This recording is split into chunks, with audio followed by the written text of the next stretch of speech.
Detrás de cada esquina, entre los postes de luz que parpadean y los coches que no se detienen, viven historias que casi nadie cuenta. Historias de mujeres que aprendieron a sobrevivir en un mundo donde el amor se compra, el miedo se disfraza y la esperanza cuesta demasiado. Les llaman cariñosas, pero detrás de cada mirada hay un pasado marcado por la necesidad, el engaño o la violencia. Algunas fueron llevadas con mentiras a ese oscuro mundo. Otras ejercen el oficio más antiguo de manera voluntaria, y lo que pueden llegar a vivir es realmente escabroso. Desde clientes difíciles hasta encuentros con lo paranormal, pasando por gente sumamente peligrosa. Es así que sin más, pasemos con experiencias aterradoras de trabajadoras nocturnas. Me llamo Mariela, aunque ese no era mi nombre verdadero. En Avenida Tlalpan casi nadie usaba su nombre real. Eran tiempos difíciles. El 2010 fue un año en el que parecía que el país entero estaba ardiendo. En las noticias solo se hablaba de el conflicto que había en el norte, del ejército contra el crimen, de levantones y de personas halladas en puentes. Pero en el sur, en la Ciudad de México, las cosas se movían en silencio, como si algo oscuro se estuviera extendiendo poco a poco. Yo trabajaba en una esquina cerca del metro Villa de Cortés. A esa hora, pasada las 11 de la noche, el aire se sentía pesado por la contaminación, y esa vez había hecho mucho calor en la tarde, por lo que yo estaba fastidiada. Las luces de los coches formaban una línea interminable, y la gente pasaba. Algunos se nos quedaban viendo, y otros nos ignoraban por completo. A veces, créeme, éramos invisibles, pero otras veces más, demasiado visibles. Aquella noche, en la que ya estaba a punto de irme, llegó un hombre distinto. No era borracho, ni sucio, ni insistente. Tenía una camisa blanca impecable y una chamarra negra de cuero. Dijo que era del norte, de Reynosa o de Matamoros, y se le notaba en el acento. Su voz era pausada, demasiado amable. «Te pago doble», me dijo. «Solo acompáñame un rato, ojalá pueda estar conmigo toda la noche», me decía. Acepté.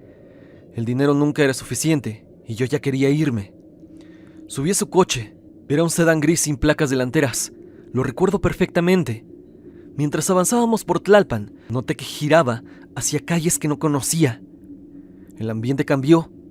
Ya no había tráfico, ni puestos, ni música. Solo silencio y luces amarillas que parpadeaban. Le pregunté a dónde íbamos. «A un lugar más tranquilo. Te llevaré a la casa de un conocido». «Tranquila», contestó sin voltear. Fue entonces cuando sentí el primer escalofrío. Intenté abrir la puerta, pero el seguro estaba activado. Después de unos 20 minutos, llegamos a una casa vieja, de portón oxidado y ventanas tapadas con cortinas negras. Parecía abandonada. El hombre bajó del coche y abrió la puerta con una llave que traía colgada al cuello. Me tomó del brazo con fuerza. «Aquí nadie te va a molestar», dijo. Dentro olía a humedad y perfume. En el pasillo, una luz roja temblaba y al fondo se escuchaban voces femeninas, llorando o riendo nerviosas. Cuando mis ojos se acostumbraron a la penumbra, las vi. 6 chicas, algunas con el maquillaje corrido, otras en ropa interior, todas con la mirada perdida. Una de ellas me susurró: «No hagas ruido, no dejes que te vea enojada». El hombre me empujó hacia ese cuarto donde estaban ellas y desapareció de un instante. Las chicas se acercaron, me contaron que llevaban semanas sin poder salir, que ese sujeto, al que todos llamaban el norteño, les había traído con engaños desde diferentes partes de la ciudad.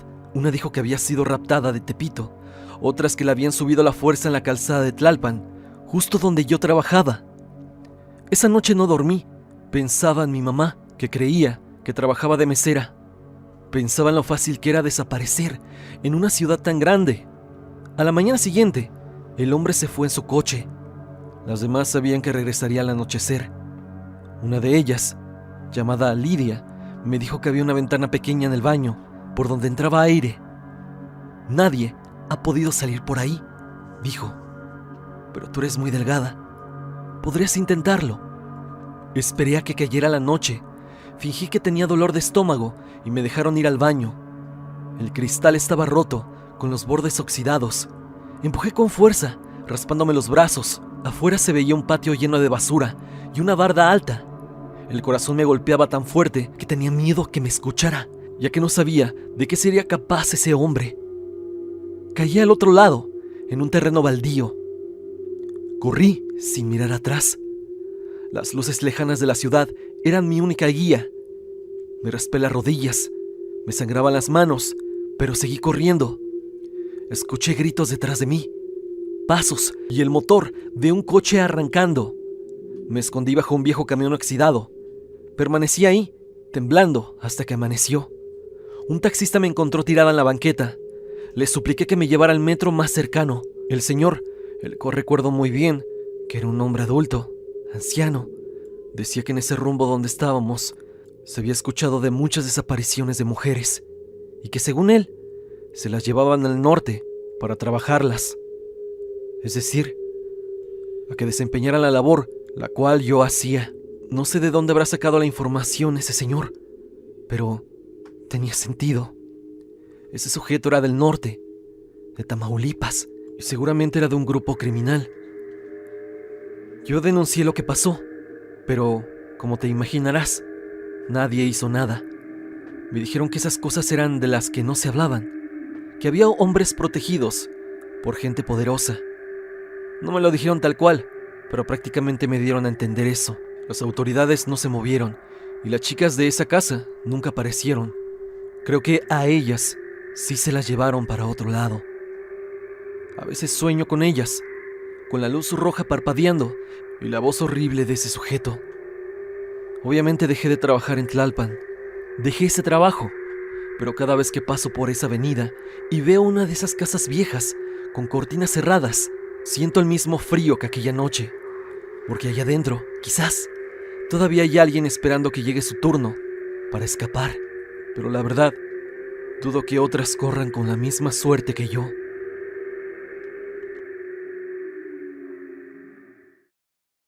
Me llamo Daniela. Nací en un pueblo pequeño de Chiapas, cerca de Comitán. Cuando pienso en mi infancia, todo me parece lleno de colores. Los campos, el sonido de las campanas los domingos y la voz de mi madre gritándome que ya estaba la cena. Pero todo se volvió un recuerdo lejano, en el año 2012, el año en que mi vida cambió para siempre. Tenía 14 años y como muchas chicas de mi edad, pasaba las tardes en Facebook, platicando con amigas o mirando fotos de gente de otros lugares. Fue donde conocí a Edgar.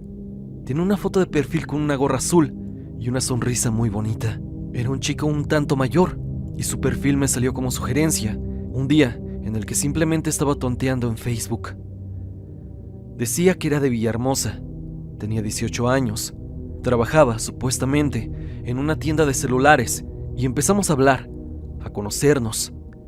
Nos empezamos a agarrar cariño y sobre todo yo, me gustaba demasiado. Me enviaba fotos, videos de lo que hacía y él dijo que quería conocerme y que quería que fuera a su ciudad. Al principio pensé que era broma, pero me escribía todos los días. Eres muy bonita. No mereces vivir allá sola. Cuando cumplas 15, te voy a festejar como reina. Te voy a llevar a Ciudad de México a conocer.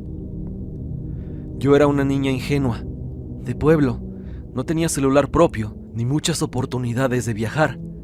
Así que cuando me dijo que podía venir a buscarme para llevarme a trabajar en una tienda y ganar mucho dinero, evidentemente le creí. Edgar llegó a Chiapas en un autobús gris, con un ramo de flores de plástico. Se presentó como un muchacho que me ofrecía empleo en una tienda de ropa. Ella no sabía leer ni escribir, y aunque dudó, yo insistí tanto que terminó dejándome ir. Me despedí con un abrazo rápido, prometiéndole que volvería pronto, con dinero. Aquí debo hacer un pequeño paréntesis, y es que Edgar parecía más grande de lo que decía. No tenía 18 años, aparte de que en ese momento ni mi mamá ni yo nos dimos cuenta de algo. ¿Cómo alguien de 18 años Iba a viajar de una ciudad para otra. Éramos muy ingenuos. Y es que en ese momento solamente éramos mi mamá y yo. Le prometí que siempre estaría en contacto con ella y que le avisaría todas las noches cómo me había ido en el día. Finalmente nos fuimos. El viaje fue largo. Recuerdo que me dolían las piernas de tanto estar sentada y que el paisaje se volvió gris mientras nos acercábamos al Distrito Federal. Edgar me dijo que íbamos a quedarnos con unos amigos y que en unos días me presentaría en mi nuevo trabajo, pero nunca hubo tienda ni trabajo. Me llevó a una vecindad vieja, en un barrio cerca del centro de la ciudad, con paredes donde se le caía la pintura y el olor a drenaje abundaba por toda la vecindad. Había otras mujeres, algunas jóvenes, otras mayores. Una de ellas me miró con lástima y me dijo en voz baja: «Tú también vienes del sur, ¿verdad?». No entendí. Edgar me quitó mi mochila, mi ropa y mi celular, y con un tono autoritario y brusco, como nunca lo había visto en el viaje, ni cuando llegó por mí a Chiapas, ni cuando hablábamos por teléfono, y mencionó que a partir de ahora, él cuidaría de mí. Esa noche dormí en un colchón sucio, sin sábanas, rodeada de voces que lloraban y susurraban oraciones. Al día siguiente, una mujer alta, con cabello teñido de rojo, me despertó con un grito: «Vas a trabajar, niña. Aquí nadie come gratis». Me dieron un vestido corto, unos tacones usados y una pintura barata. Me pusieron frente a un espejo. No me reconocí. Detrás de mí, la mujer me dijo: «Sonríe. Si no sonríes, él se enoja». Por las noches, Edgar me llevaba a trabajar a esa colonia cerca del centro. Me hacía quedarme en una esquina junto a un puesto de tacos. «Sonríe, no hables mucho, no digas tu nombre», me repetía. Antes de ponerme en esa esquina, tengo que decirte que me llevó con unos clientes que ya eran especiales, según él me decía. Y después de esos tormentos, me llevó a trabajar en la esquina. El dinero que los hombres me daban iba directo a su bolsillo. Yo no podía negarme, ni correr. Varias veces intenté huir, pero había siempre alguien vigilando. Otros hombres que trabajaban para él. Si no salía a trabajar, no me daba de comer. Si intentaba decirle a alguien que había sido raptada, me amenazaba con hacerle algo a mi madre o a mi demás familia en Chiapas. En la vecindad, las otras chicas eran indiferentes a todo, como si hubieran aceptado su destino. Por voz de ellas, supe que algunas venían de Oaxaca, de Veracruz, del Estado de México. Todas tenían miedo. Había una que decía que llevaba 3 años ahí y que ya ni recordaba su nombre. Por las noches se escuchaban los gritos, los golpes y las puertas cerrándose. Era como un infierno escondido entre esos callejones. Fueron meses horribles, de toda clase de intimidaciones y de cosas que jamás olvidaré y que incluso ni siquiera me atrevo a mencionar por lo fuerte que fueron. Pasaron meses y no sabía qué día era ni cuántas veces había salido a esa esquina, pero una noche, mientras esperaba a un cliente, un hombre se detuvo frente a mí. Me miró con una expresión que no supe descifrar. «Daniela, Daniela», dijo en voz baja. Sentí que el corazón me explotaba. Era mi tío Mario, vivía en Comitán. Era el hermano de mi mamá. Se me llenaron los ojos de lágrimas, pero él me hizo una seña de silencio. Fingió hablarme como si fuera un cliente cualquiera. «¿Cuánto cobras por toda la noche?», me preguntó con un tono seco. Yo entendí todo. De pronto, unas compañeras se acercaron, así que seguí el juego. «Depende», le respondí, fingiendo también. «Si es un lugar tranquilo. Aquí debo decirte que Edgar y otra persona que no sé si era su familiar, que eran parte de este negocio oscuro, nos observaban a lo lejos. Mi tío Mario, entonces, sacó el dinero y dijo que me llevaría a su hotel. Trataba de hablar en voz alta para que las demás chicas escucharan. Avanzamos unos metros. Subimos a su coche y mientras Edgar se alejaba, mi tío pisó el acelerador con fuerza. «Vámonos, mija», dijo con voz quebrada. Él comenzó a llorar y yo hice lo mismo. Sin mentirte, Stan, sentía que Edgar venía detrás de nosotros. Volteaba constantemente y mi tío me dijo que me relajara. Me escondieron en un albergue cerca de la colonia Doctores. Esto fue solo una noche, mientras mi tío arreglaba unas cosas para largarnos. Pasé semanas sin dormir, sin poder hablar. Cada ruido me hacía pensar que Edgar me había encontrado. No tenía lógica, pero en ese momento lo creía. Poco después, la policía detuvo a varios de los hombres que trabajaban con él, pero nunca supe si él fue atrapado. Realmente no quería saber nada de ese mundo. A los pocos días regresé con mi tío a Chiapas. Mi mamá me recibió con lágrimas y rezos. A veces, por las noches, me despierto y siento que sigo ahí, parada en esa esquina, viendo las luces de los autos ir y venir, pero ya no soy esa niña. Ahora soy una mujer que sobrevivió, que tuvo la suerte de salir de ese mundo. Y es que resulta que mi tío, así como mi familia, estuvieron buscándome en muchos lados. El hecho de que supieran que me habían llevado a la Ciudad de México ayudó mucho. Y hablando con otras víctimas y con otros familiares de personas desaparecidas, dieron con la conclusión de que muy seguramente podría estar siendo forzada a ejercer lo que estaba haciendo. Por lo que mi tío, junto con mi papá, estuvieron buscándome en diferentes puntos donde se ejerce este oficio en la capital. Y así mi tío dio conmigo. Gracias a Dios, dieron conmigo. Fue un milagro. Y es que, ¿qué tal si yo no estaba en ese momento exacto cuando pasaba mi tío? ¿Qué tal si yo pude haberme ido con un cliente? O incluso pudo haber pasado antes o después, cuando yo no estuviera.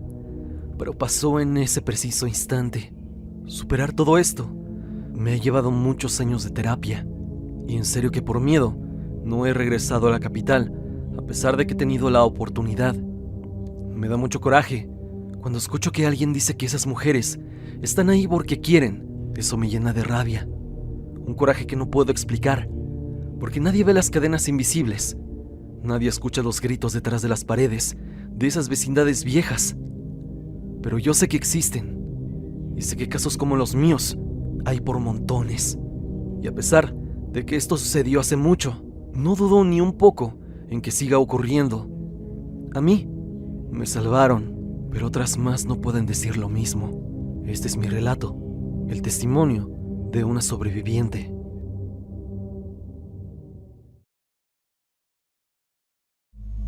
Tengo 20 años y lo único que tengo claro es que no quiero regresar a mi casa. Mi vida ahí era un infierno. Mi papá se la pasaba borracho, gritándole a mi mamá. La agredía por cualquier cosa. Mis hermanos se burlaban de mí. Me trataban como si no existiera.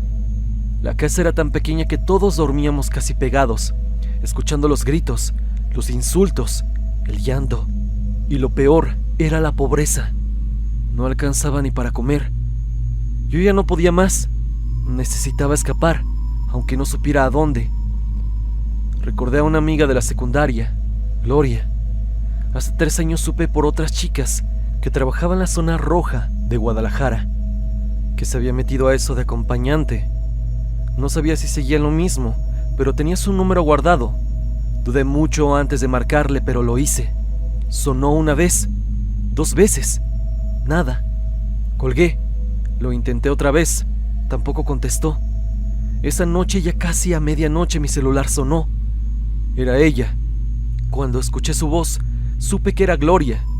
Nos saludamos con nervios, entre risas.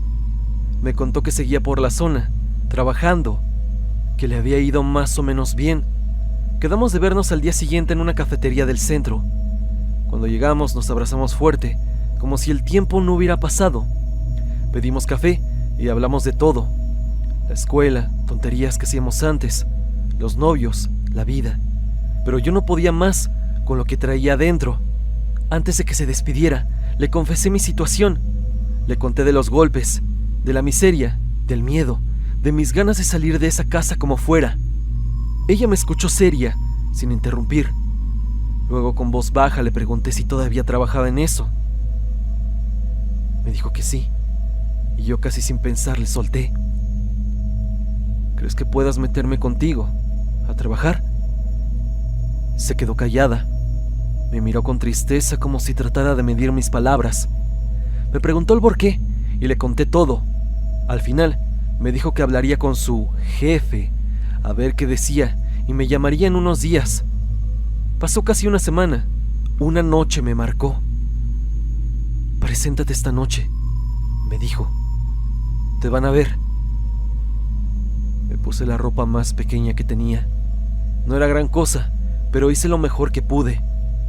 Llegué a donde me dijo, una esquina mal iluminada, con música lejana y olor a cigarro y asfalto caliente. Gloria me reconoció desde lejos y me llevó a una calle más oscura. Allí había una camioneta negra. Dentro estaba un señor como de 50 años. «Él es me dijo Gloria. «Es el jefe». Mario me observó de arriba para abajo, con una mirada que me heló la sangre. Me preguntó la edad, dónde vivía, si tenía familia y por qué quería entrar al negocio. Contesté todo con voz temblorosa. Al final, solo asintió. «Está bien», dijo. «Te voy a dar una oportunidad». Le agradecí, pero antes de que me dijera más, le pregunté si conocía algún lugar donde quedarme. No quería volver a casa ni un solo día más. El señor sonrió. «Hay una casa donde se quedan varias chicas. Se te cobra una renta, pero no te preocupes, te lo descontamos de lo que ganes». Esa misma noche me llevaron. Era una casa en la colonia La Guadalupana, bastante vieja, con focos tintineantes y un olor extraño. Había varias mujeres. Algunas me vieron con curiosidad, otras con desconfianza. No llevaba nada, solo mi ropa, mis llaves y el celular. Al día siguiente regresé a mi casa temprano, recogí mis pocas cosas y le dije a mi mamá que había conseguido trabajo de planta, que no podría ir muy seguido, pero que le mandaría dinero. Mi mamá, resignada y cansada, no dijo nada, ni me abrazó, solo asintió. Así empezó mi nueva vida. Los primeros días fueron duros. Me daba miedo salir, miedo hablar, miedo existir. Pero poco a poco me fui acostumbrando. Aprendí a maquillarme, a fingir sonrisas, a no llorar cuando los clientes eran groseros o agresivos. Entre todas las chicas, me llevé bien con una, Esmeralda, de 20 años. Era muy bonita. No entendía qué hacía ahí. Era blanca, de ojos de color, pero a la vez de ojos tristes y una voz suave. Nos hicimos inseparables. Siempre salíamos juntas, regresábamos juntas y comíamos juntas. A veces dormíamos en la misma cama para no sentirnos tan solas. Era como mi hermana. Decía que también había tenido una familia complicada, que no tenía a dónde ir. Nunca hablaba mucho de su pasado, pero a veces, cuando se quedaba dormida, murmuraba nombres, tal vez de su mamá o de sus hermanos. Pasaron los meses, casi medio año. Yo ya me había resignado a esa vida, pero un día empecé a notar que una de las chicas, Patricia, una mujer de unos 30 años, me observaba con una expresión rara cada vez que me veía con Esmeralda, cada vez que estábamos juntas. No decía nada, pero su mirada me incomodaba. Una noche salimos como siempre. Todo fue normal, hasta que al regresar a la camioneta, Esmeralda no estaba. Pensé que se habría quedado con un cliente o que habría tomado otro coche. Eso era común. Llegué a la casa y me dormí, pero al día siguiente, cuando fui a buscarla, nadie sabía de ella. Pregunté a las demás y unas me decían que no la habían visto, otras decían que no sabían de quién hablaba. Me frustré tanto que fui con Patricia. Ella me miró fijo, muy seria, y me preguntó que cómo era esa chica de la que hablaba. Se la describí con detalle: su cabello castaño, su risa suave, su forma de caminar. Patricia se quedó pálida. No puede ser. Melanie, tú siempre hablabas sola. ¿Cómo?, le dije confundida. Ella tragó saliva y siguió. A la chica que describes, Esmeralda, sí la conocí aquí. estuvo aquí, pero hace más de un año. La reclutaron a la fuerza. Lloraba todas las noches. Decía que quería volver con su familia, pero el jefe se cansó de ella y un día se la llevó. Nadie supo más. Yo sentí que se me helaba la sangre. Recordé todas las veces que dormimos juntas, las charlas, las risas, las veces que me acompañó en la calle. No podía ser, pero en el fondo todo tenía sentido. Su tristeza, su forma de decir que extrañaba a su familia y que ya no los volvería a ver. Desde ese día, no la volví a ver más. No dije nada. No quería que me tomaran por loca, pero cada noche, al salir a trabajar, siento su presencia a mi lado. A veces, al pasar por una esquina, creo escuchar su voz, susurrando mi nombre. Le prendo velas cuando puedo, escondida, deseando que encuentre la luz y pueda descansar. Y hay noches, muy tarde, cuando ya todas regresamos cansadas, en las que juro verla de pie, entre las sombras de la calle, mirándome. No se acerca, solo levanta la mano y me saluda con esa sonrisa que no podré olvidar. Y aunque sigo trabajando en las mismas calles, puedo jurar que ella no se ha ido. Ya no vivo en esa casa y ejerzo el oficio en otra zona. Evidentemente, no me iba a quedar ahí, puesto que no sabía hasta dónde sería capaz de llegar el jefe si es que yo hacía algo que no le gustara. Eso me inquietaba de sobremanera. Si pasa algo más respecto a esto sucedido con Esmeralda, créeme que te lo haré llegar. Por el momento, no ha pasado más y quién sabe qué llegue a suceder. Hasta aquí el video del día de hoy. Espero que te haya gustado. Ya hemos escuchado algunas historias aterradoras de trabajadoras de la noche. Algunas que tienen que ver con ese lado oscuro, con el lado de los bajos mundos y cómo es que se manejan. Y otras que tienen que ver con el fenómeno paranormal. Sin duda estas trabajadoras están expuestas a toda clase de peligros, de este mundo y del otro. Dime, ¿tú tienes alguna historia similar? Si es así, no lo dudes y házmela llegar a mi correo evidencia.tristan@gmail.com o bien únete al grupo de Facebook y comparte tu historia con toda la comunidad. No olvides seguirme a través de redes sociales, especialmente en mi Instagram, para estar en contacto. Sígueme a través de Spotify para que me escuches mientras haces tus labores diarias. La música del video es por Repulsive. Si te ha gustado, por favor suscríbete a su canal. El link estará en la descripción. Sin más que decir, no te olvides que yo soy Stan y te deseo dulces pesadillas.